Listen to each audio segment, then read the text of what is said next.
கிறிஸ்துவின் சரீரமாகிய சபையாக எழும்ப வேண்டும். அதற்கு தான் ஆண்டவர் மோகன் சிலாசர் அண்ணனை எடுத்து அப்படி வைராக்கியமா பேசினார்.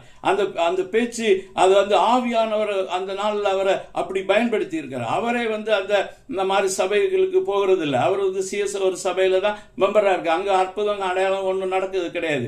அங்க ஒரு பாஸ்டர் சடங்காசாரங்களை பண்ணிட்டே இருப்பார். இந்த சபைகள் எல்லாமே இந்த கடைசி நாட்களில் அண்ணன் சொன்ன வார்த்தையின்படி கிறிஸ்துவின் சரீரமாக சபையாக மாற வேண்டும்.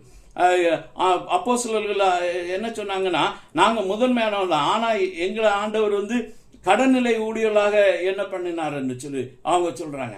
அவங்க நாங்க எல்லாரும் துடைத்து போடும் அழுக்கா இருந்தோம், கந்தியா இருந்தோம். அப்ப அப்படின்னா சீஃப் பாஸ்டர், மாடரேட்டர் இவங்க எல்லாம் இறங்கி ஊழியம் செய்ய வேண்டும், விசுவாசிகளுக்கு ஊழியம் செய்ய வேண்டும். அப்போ இதை குறித்து நம்ம 2 கொரிந்தியர் 4ஆம் அதிகாரத்துல 5ஆம் வசனத்துல நம்ம பார்க்கிறோம். பவுல் சொல்றாரு, நாங்கள் எங்களையே பிரசங்கியாமல் கிறிஸ்து இயேசுவை கர்த்தர் என்றும் எங்களையோ இயேசுவின் நிமித்தம் உங்கள் ஊழியக்காரர் என்று பிரசங்கிக்கிறோம். நம்ம we are the servant of God, not alone the servant of God. We are the servant of people, believers என்று சொல்லி நம்ம உணர்ந்து நம்மளை தாழ்த்தி, இயேசு கிறிஸ்து அப்படிதான் இந்த உலகத்தில் வாழ்ந்தார். உலகத்தில் அவர் சொன்னார், நீங்க நான் உங்கள் மத்தியில் வேலைக்காரனாக இருக்கிறேன். பந்தி இருக்கிறவங்களா பந்தி விசாரிக்கிறவனா யார் பெரியவன்? பந்தி நான் உங்கள் மத்தியிலே பந்தி விசாரிப்புக்காரனாக இருக்கிறேன். நான் உங்கள் வேலைக்காரனாக இருக்கிறேன். நான் உங்கள் கால்களை கழுவுறவனாக இருக்கிறேன். இந்த நிலைமைக்கு இந்த சீஃப் பாஸ்டர் எல்லாம் வருவாங்களா? இந்த மாடரேட்டர் எல்லாம் வருவாங்களா? இந்த பிஷப்புகள் எல்லாம் வருவாங்களா? அப்பதான் தேசம் உண்மையான எழுப்புதலை காணும்.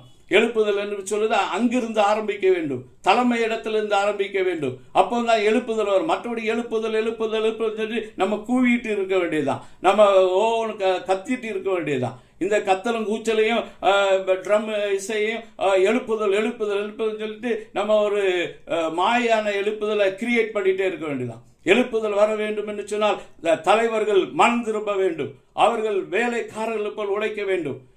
அப்படி உழைச்சா உங்களுக்கு நல்லது. எனக்கு வேண்டிய நான் இதை சொல்லலை.